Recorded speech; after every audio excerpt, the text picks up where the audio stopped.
If you have an interest in horses and love learning more about horses, the horse industry, teaching, or even managing your own horse business, then you're in the right place.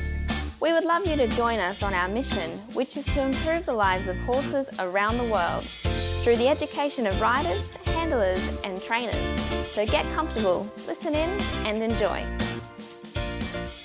This is another of our popular Listener's Choice interviews, which we're playing over the weekend. We've chosen the most popular interviews for you to select the Listener's Choice winner.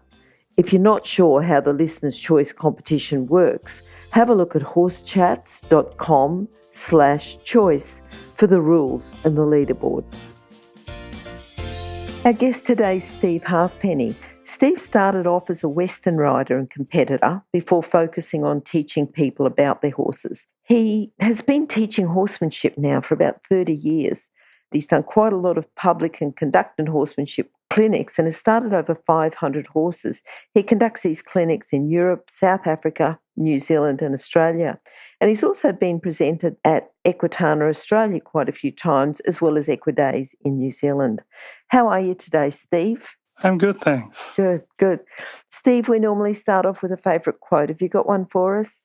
Yeah, I think the thing that sticks in my mind is, for things to change for you, first you must change. Yes. And I think that's particularly relevant to horses too, isn't it? You know, sometimes people think that the horse has got to magically change without them doing anything different. Yeah, it sort of amazes me how, people keep doing the same thing over and over and over and hoping for different results. Mm-hmm. All right. Now, when did you first hear this, or did someone tell you, or how did you come across it? I think when I got into horsemanship, I started really to realise it was all about self-improvement. And that's sort of in a lot of the self-improvement things. That's one of the first things they say. The first thing that needs to change is us. Yes. If we want a better result, then we need to make a change in ourselves. Yep. All right. And then tell me about, you first started off riding, competing in Western. Do you remember your first memories of having anything to do with horses? The first time you touched a horse, the first time you had horses in your life? Yeah, it was pretty late getting into horses. I grew up in England, and there was a little farm behind the fence, and I used to watch the tractors and a couple of the horses, and I get to touch one every now and then, but I didn't really have much to do with them until I got married. Mm-hmm. And then my wife, one of the first conditions she said when we got married was, I need to have some dogs and I need to have some horses. So I said, okay. And then it became clear if I didn't get a horse, basically I wasn't going to see much of her. She'd just come home and have dinner and be gone. And that would be it. Yeah. It's interesting, people start off different stories, but I don't know that we've had one quite like that before. Yeah. What started that? Was she interested in Western then, because you started off riding Western? She was basically into English riding. She grew up in England and then went to New Zealand, where she had some ex-race horses. Mm-hmm. And then when she came to Australia, they were in the city in Adelaide, and until she got married to me, there was no space in her life for horses again. Mm-hmm. So it was English type riding, gymkhanas and shows. And one day we were at a show, and I remember saying that one ring, the horses are, rearing and carrying on and having trouble. And she looked across at the Western ring, and they all seemed quiet and relaxed. Mm-hmm. And she decided to get into that. So whatever she decided to do, I guess I was going to do. So we both did it. All right. And then you're focusing on teaching. What brought that about? Because you would have already had some knowledge. What was the first lesson that you ever taught? Do you remember that? The first time you actually showed someone this is how you do it? Yeah, I do as a local guy, actually. And I realised that the things you spend a long time gathering all these bits of information, and a lot of it is really hard to put into words. I was trying to explain things like feel and timing and balance to this guy, and it was just a totally different language to him. So trying to find a way of explaining things that didn't make sense to somebody else is really difficult.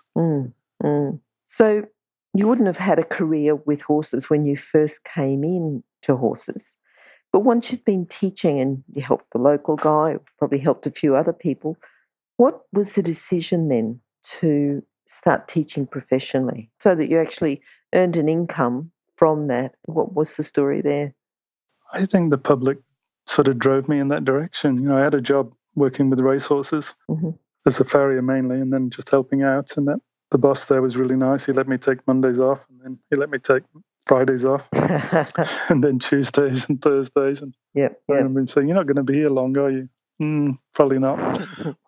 So you really went into it and just started part-time, but the demand it just grew and grew and grew. And then later in life, when I started to do, I had a philosophy, I suppose, if people wanted to find me, they'd find me. Mm-hmm. And then we did some of the bigger demonstrations and life just got a little crazy. So it's just now I can't fit enough people in at the moment. So traveling the world trying to do my thing. Yeah. So for someone who wants to work with horses, and they're just leaving school, and they may not have the skills that you've developed over the last 30 years, but what sort of core skills would they need and character traits, do you think, to make them successful in the horse industry? Looking back, what do you think you had that's made you successful? Just your core skills without all the knowledge that you've got now. I think the mental state that you're in is massive. If you're into the blame mentality, like it's really hard to fit in with around horses anyway. So you have to accept what they are. They're not human. They're not dogs. They're totally different species and they think totally differently. I think the more you think like a horse, the better you seem to be in life and business. Horses just take you on face value, whereas humans have got all sorts of agendas. Yep. The biggest skill would be just look for somebody that's already successful, and if that's what you want to do, sort of model yourself on them. You need a mentor, I think, in life to follow until you find your own way. So someone who's already doing what you want to do. Yes, and they've got the same sort of qualities you want. It's not just the results they're getting. Yes. Do you want to be like that? Do you want to act like that? Because some people are successful financially, but I wouldn't like to be their horse. That's just the way. Yeah. So it depends on which road you're planning on travelling along this horsemanship route. And Steve, what do you think then has been the best thing about working in the horse industry and working with people and horses and teaching and travelling the way that you are? What's been the best thing about it? I used to think it was about helping horses was going to be my biggest thing. And I still am really interested in helping horses the best way I can. But when you see a human do something that they thought they couldn't do, and their eyes change, you just see their expression on their face when they feel something they never felt before. And some things that you can achieve with horses are really not in people's belief systems. They're just not anywhere close to what they thought they could do. So if you can facilitate that, that's a great feeling, and I'm lucky enough to have that happen most weeks. So it's pretty nice when it does. Just going back to the mentor you were talking about early, have there been people who've influenced you, helped you in your career? They have, early on. I guess when I was in the Western riding, I got a couple of books, Tom Dance and Ray Hunt and some of the early horsemanship books that were really hard to understand. And they're both dead, but they're probably still two of my biggest mentors now. Because I read their little books. They're only, you could read one in a weekend, but there's just so much food for thought in them. It just keeps you thinking about what am I missing still. What about horses? Has there been a particular horse who you think has helped you along the way? Oh, definitely. There's two in my life. The first one was an Appaloosa that I had when we were in Western riding. He came into our life through a lottery. Basically, we won the service, and we were crazy. So we got this Arabian mare that would hurt a few people. We thought she'll do for a broodmare. She's a giveaway. So we bred this beautiful young colt, but he was half Arabian and just full of life and more than I could really handle. But he was patient with me, and he just, apart from nearly killing me a few times, he taught me to pay a lot more attention to what he was thinking and why he did what he did. So basically, he changed me from, I guess, being a Western trainer. I was thinking of going in that route to being more of a horseman and thinking more like, if I don't work out why he does what he does, nothing's going to change.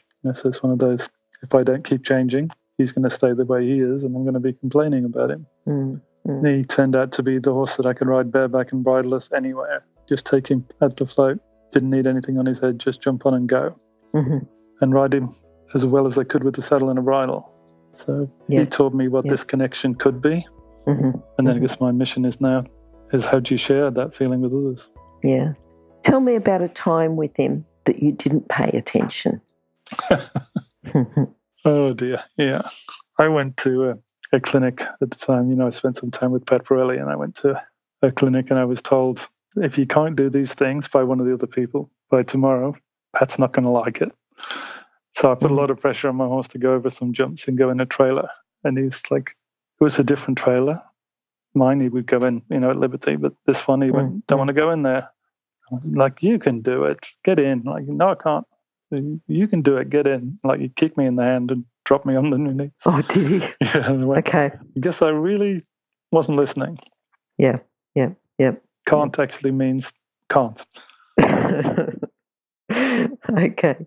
And then did you say there was 2 horses, or he was the main one that you're pulling out? Well, there's another one come into my life really recently. He's a whaler. And the whalers are very well known in Australia for being mounts for the light horse, during the wars and things.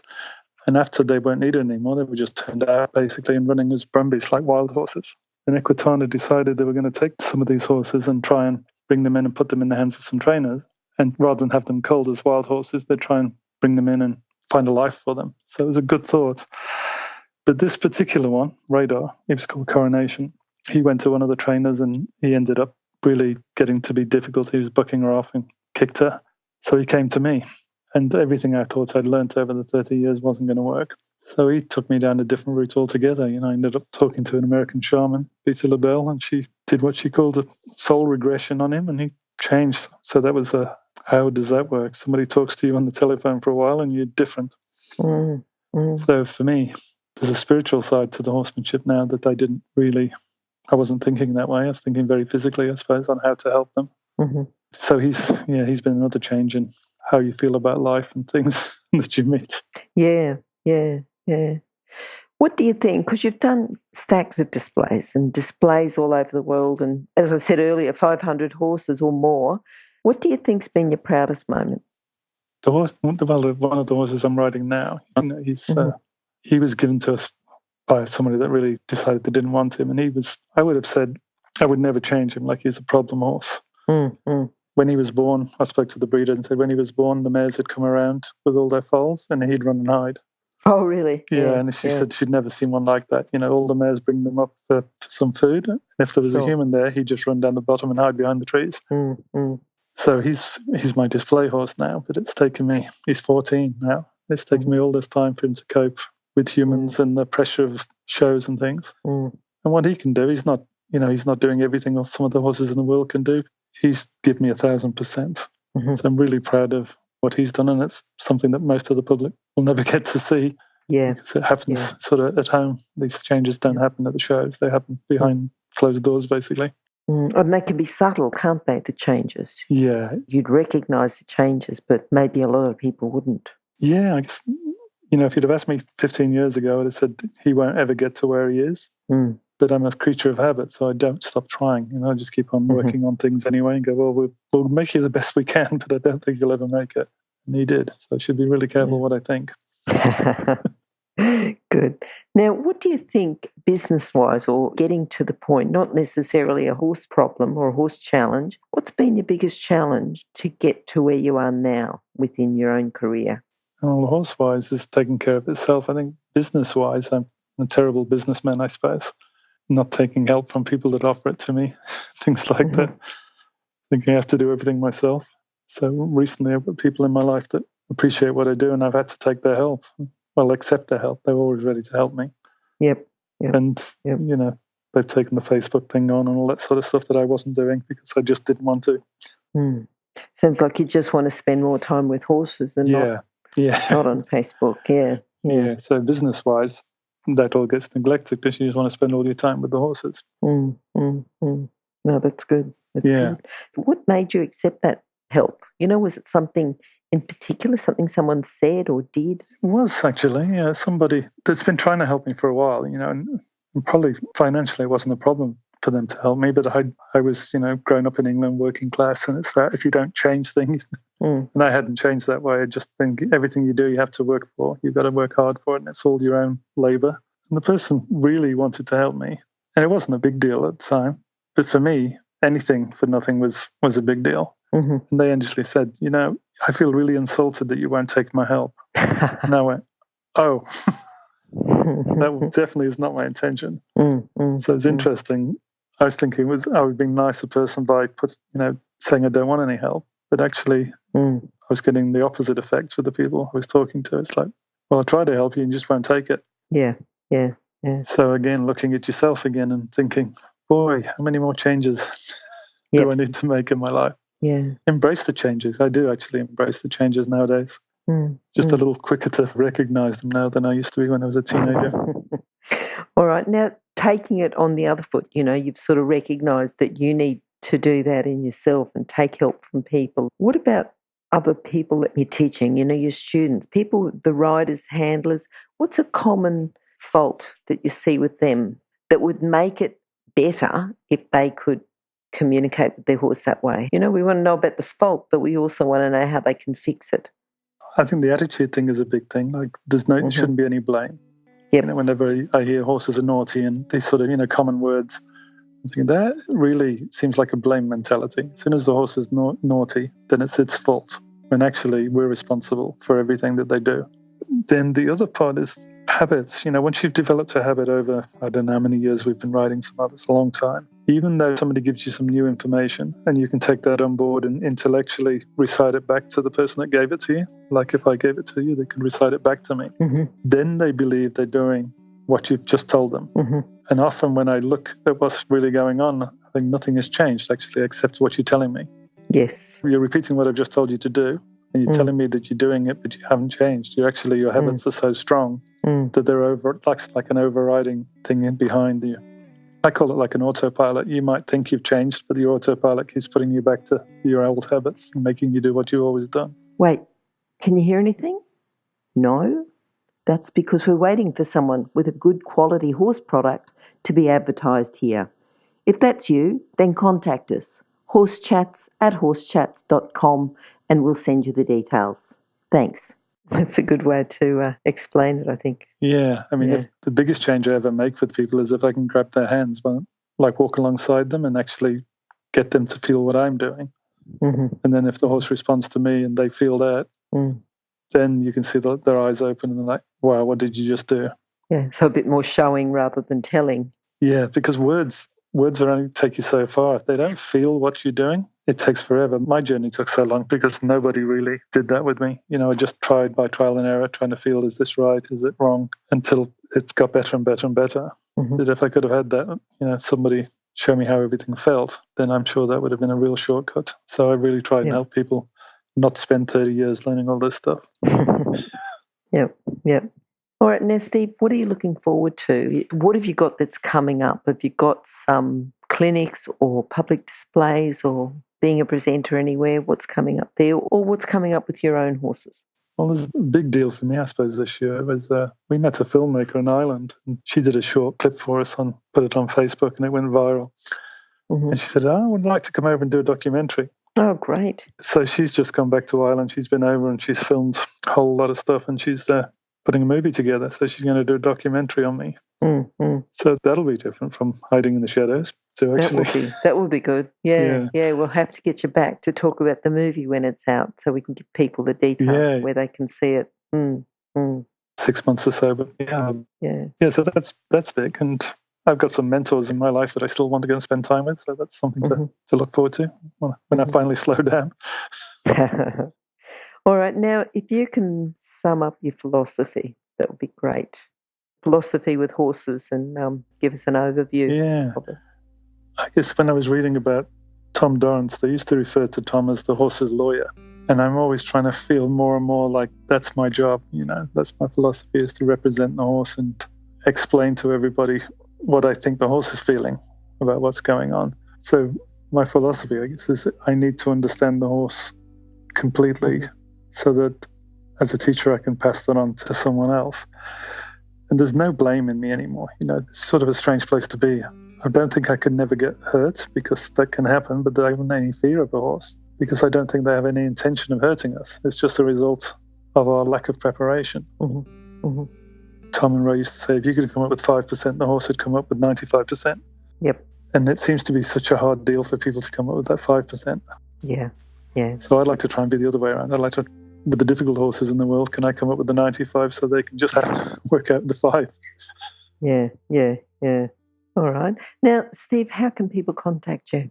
I should say they can contact you via Horse Chats. So it'll be horsechats.com horsechats.com/Steve Halfpenny, or just go to horsechats.com and search for Steve. Yeah. But if someone's got pen and paper with them right now and they can write this down, what are your details? Well, stevehalfpenny.com is my website, so all our information's on there. Mm-hmm. And our business, basically, I've renamed myself to Light Hands Equitation because I try to be more generic than just Western or English.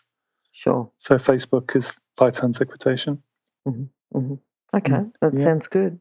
All right, and as I say, if you haven't got a pen on you or haven't written that down very quickly or can't remember, have a look at Horse Chats and just search for Steve. You'll find that. Steve, thanks very much for talking to us today. I'm looking forward to seeing you at one of your displays, hopefully, round and about, and I'm sure that other people will be as well. And, to seeing you working with horses and getting the best out of them and being their lawyer so you can understand them and, represent the horse to the public. That's really good. Thank you for talking to us. It's been a pleasure. I look forward to catching up with you sometime. Good. Thank you. Bye. Bye. Now, if you're still there, you probably know that I'm absolutely passionate about education within the horse industry. That's why I host this podcast. My other venture is Online Horse College. Have a look now at onlinehorsecollege.com and I'll see you over there. Remember that our comments and instructions are general in nature and do not take into consideration your individual horses or your individual ability and circumstances. If you enjoyed this podcast, then please leave your comment below.